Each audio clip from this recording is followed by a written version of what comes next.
lumilipad ng mga ibon sa taas ng dagat. So, sa next, ang ginawa naman ni Lord ay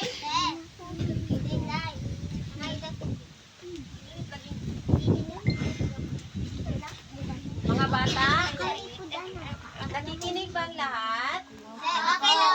Pag sinabi ko, ano ang sound ng stick? Ano yung sasabihin natin? Very good. So, ang susunod na ginawa ni Lord ay ang mga wild animals. Ang mga matatapang, mababangis na mga hayop, lahat ng mga klase-klase ng ahas. No? Ito yung ginawa ni Lord sa pang-limang araw. At sa ika-anim na araw, ang nilikha ni Lord Ay, si Eva at Adan. si Adan at si Eva, ang tao na. Very good. So, pagka 7 days, ano nang ginawa ni Lord? Nag-rest na si Lord kasi tapos na niyang likhain ang lahat ng mga bagay sa mundo. Very good.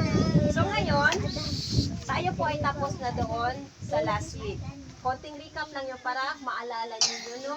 Para hindi tayo, para kapag may magtanong sa atin, alam natin kung ano yung totoong isasagot. So ngayon, pupunta po tayo sa story ni Adan at Eva. Very good. So, dito, malalaman natin na ang tao pala ay nagkasala sa mata ng Diyos. So, okay, punta na tayo.